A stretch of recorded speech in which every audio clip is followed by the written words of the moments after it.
இப்போது எங்கே பார்த்தாலுமே எல்லாருக்குமே மிகப்பெரிய கம்ப்ளைண்ட்டாக இருக்கக்கூடிய ஒரு விஷயம் அப்படின்னு பார்த்தோன்னா முடி உதிர்வு, அதாவது ஹேர் லாஸு. பொதுவாகவே யோசித்து பார்த்துருக்கீங்களா, முடி உதிர்றதுக்கான காரணம் என்னவா இருக்கும் அப்படின்னு? அந்த விஷயத்தை தெரிஞ்சுக்க ஆசைப்பட்றீங்களா? மறக்காமல் என்னுடைய சேனலை லைக் பண்ணிவிட்டு சப்ஸ்கிரைப் பண்ணிக்கோங்க. பக்கத்தில் இருக்க பெல் ஐக்கானையும் கிளிக் பண்ணிக்கோங்க. அப்போ தான் நான் போடுற வீடியோவுடைய நோட்டிஃபிகேஷன் உங்களுக்கு வரும். வாங்க உடனே வீடியோக்குள்ளே போகலாம். பொதுவாக முடி உதிர்றதுக்கான காரணங்களை நான் ஒரு 6 காரணங்களாக சொல்கிறேன்.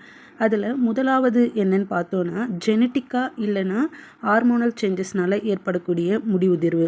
அதாவது சில பேருக்கு பரம்பரையாகவே முடி கொட்டுற ஹேபிட் இருக்கும்.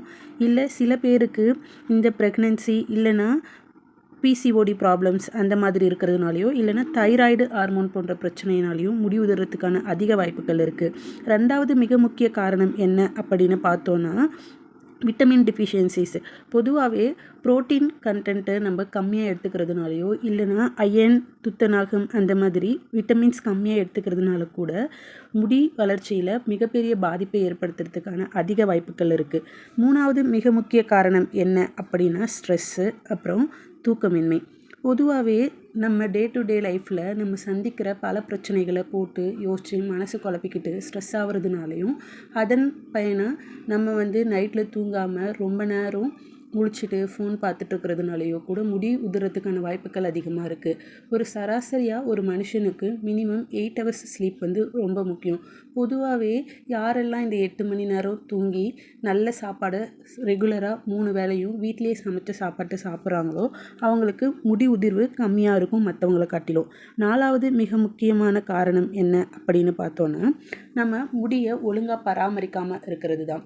பொதுவாகவே இப்போ இருக்கிற உலகத்தில் ஒரு புதுசாக ஏதாவது ஒரு பிராண்டில் ஏதாச்சும் ஷாம்பூஸ் வந்துச்சுன்னா, நம்ம தொடர்ந்து ரெகுலராக யூஸ் பண்ணுற ஷாம்பையோ இல்லை கண்டிஷ்னரையோ விட்டுட்டு புதுசாக பிராண்டுக்கு அடிக்ட் ஆகி அதில் வரக்கூடிய கெமிக்கல்ஸ் அதிகமாக இருக்கக்கூடிய நிறைய ஷாம்பூஸ், கண்டிஷ்னர்ஸ் எல்லாம் யூஸ் பண்ணுறதுனால அது நம்ம ஸ்கேல்பில் ஒரு பெரிய தாக்கத்தை ஏற்படுத்துது.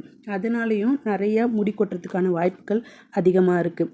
அஞ்சாவது மிக முக்கிய காரணம் என்ன அப்படின்னா, நம்மளில் பல பேர் அந்த காலத்தில் இருக்கிற மாதிரி எதுவும் மெடிசின்ஸ் எடுக்காமல் ஃப்ரீயாக இருக்கும் அப்படின்னு சொன்னால் அது உண்மையாகாது.